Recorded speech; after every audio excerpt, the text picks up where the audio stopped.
All right, folks, we got some questions I got for exercise phys this week. The first one being is, are there genetic components to delayed onset muscle soreness and muscle soreness? I like how it's a little bit recursive, but or redundant.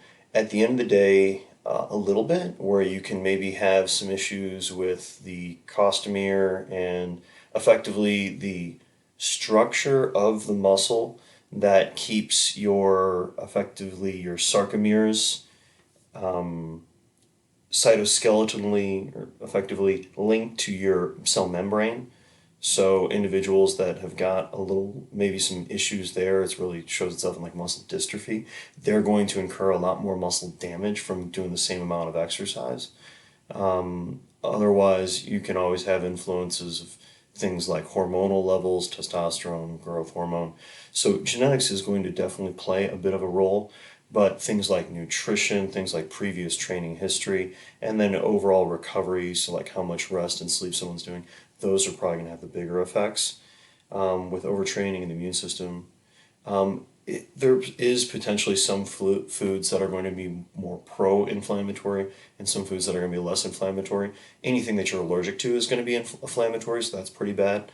As far as anything that is anti-inflammatory, we can maybe have a little conversation about making sure you're getting in a lot of omega-3 fatty acids, that you're also making sure that you're eating enough of all of your macro and micronutrients to really help bolster recovery.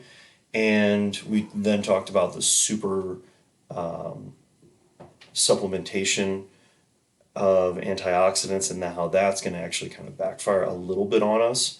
So it's just kind of the usual. We want to make sure that we're matching the demands and yeah, follow your body, see how you respond to different diets. And if it seems like the diet you're on is not giving you not just the results you don't want, but you're not recovering well, you're not feeling good, maybe it's time to take a look and see if you're taking in enough calories, and those calories you're taking in, if effectively it's giving you the type of change you wanted to.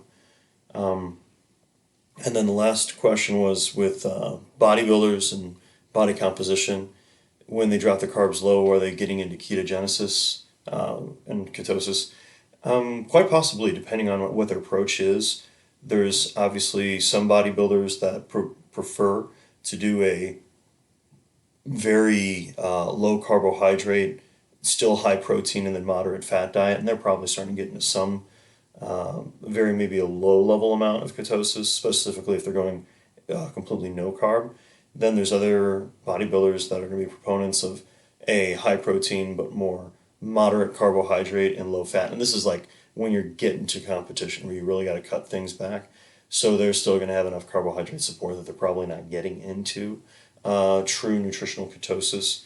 And it's just an effect of really having too low of a carbohydrate intake compared to the overall caloric needs, specifically the blood glucose level needs for the nervous system to operate normally.